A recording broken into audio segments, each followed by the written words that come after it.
എല്ലാവർക്കും നമസ്കാരം. ഇന്ന് വന്നത് ഒരു പ്രധാന കാര്യം പറയാം. കഴിഞ്ഞ ദിവസം എൻ്റെ ഒരു സുഹൃത്ത് എനിക്കൊരു മെസ്സേജ് അയക്കില്ല.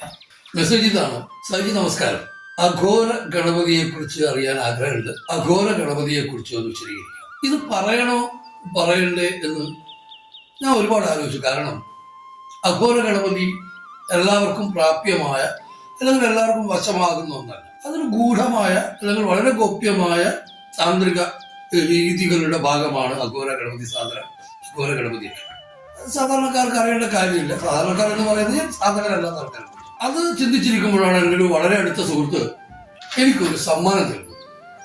അത് ഒരു വിഘ്നേശ്വരനാണ്. അപ്പൊ തീർച്ചയായും അഘോര ഗണപതിയെ കുറിച്ച് പറഞ്ഞോളൂ എന്നുള്ള വിഘ്നേശ്വരന്റെ ഉത്തരവായിട്ടാണ് ഞാനത് കാണുന്നത്. അതുകൊണ്ട് തന്നെ അഘോര ഗണപതി എന്താണ് എന്ന് പറയാം. സാധാരണ നമ്മൾ ഗണപതി എന്ന് പറയുമ്പോൾ ഗജാനനം ഭൂതഗണാതിസേവിതം കവിത്വജം ഭുവനസാരഭക്ഷിതം ഉമാസുതം ശോകവിനാശ കാരണം നമാമി വിഘ്നേശ്വര പാദപങ്കജം എന്ന് ഗണപതിയെ കുറിച്ച് പ്രാർത്ഥനകളൊക്കെ അറിയാം നമുക്ക്, അല്ലെ? ഗണപതി എന്ന് പറയുമ്പോൾ തന്നെ വളരെ ശാന്തമൂർത്തിയാണ്, ശാന്ത സ്വരൂപമാണ്, അല്ലെങ്കിൽ ഓംകാര സ്വരൂപമാണ് ഗണപതി എന്ന് പറയുന്നത്. ത്രിമൂർത്തികളുടെ സംഗമമാണോ ഓംകാരത്തെ കുറിച്ച് നമുക്ക് ഓംകാരം, ക്രീംകാരം, യം, സൗ, അതുപോലെ ബീജാക്ഷരങ്ങളെ കുറിച്ചും പ്രണവങ്ങളെ കുറിച്ചൊക്കെ നമുക്ക് വിശദമായ ഒരു വീഡിയോ പിന്നീട് ചെയ്യാം. അഘോര ഗണപതി തീർച്ചയായും സാധകർക്ക് മാത്രം അനുഭവിക്കാവുന്ന, അല്ലെങ്കിൽ സാധകർക്ക് മാത്രം സ്വായത്തമാക്കാവുന്ന, അല്ലെങ്കിൽ സാധകർക്ക് മാത്രം വശമാകുന്ന ഒന്നാണ്.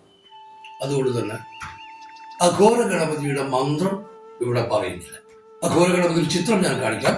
അത് കാണുമ്പോൾ തന്നെ ശാന്തസ്വരൂപനായ മറ്റു ഗണപതി ഭാവങ്ങൾ ഒരുപാട് ഗണപതി ഭാവങ്ങളുണ്ട്. സിദ്ധി ഗണപതി, ബുദ്ധി ഗണപതി, യുദ്ധ ഗണപതി, നൃത്ത ഗണപതി, വീരഗണപതി, ബാലഗണപതി, അങ്ങനെ ഒരുപാട് ഹേരമ്പ ഗണപതി, അങ്ങനെ ഒരുപാട് ഗണപതി ഭാവങ്ങളുണ്ട്. ഈ ഭാവങ്ങളൊന്നും പെടാത്ത ഒരു ഭാവമാണ് അഘോര ഗണപതിയുള്ളത്. അഘോര ഗണപതിയുടെ ചിത്രം ഞാനത് കാണിക്കാം. നമ്മൾ ഈ കാണുന്നതാണ് അഘോര ഗണപതിയുടെ ഭാവം. നിങ്ങൾ ഇതുവരെ കാണാത്ത ഒരു ഗണപതി ഭാവമാണിത്. ഇത് നമ്മളുടെ സാധകന്റെ ഉള്ളിലുള്ള മുഴുവൻ ഭയങ്ങളെയും അകറ്റുന്ന ഒന്നാണ് അഘോര ഗണപതി. ഒരു കാര്യം കൂടെ പറയട്ടെ, അഘോര ഗണപതിയുടെ ചിത്രം നിങ്ങൾ വീട്ടിൽ സൂക്ഷിക്കുകയോ പൂജിക്കുകയോ ചെയ്യരുത്.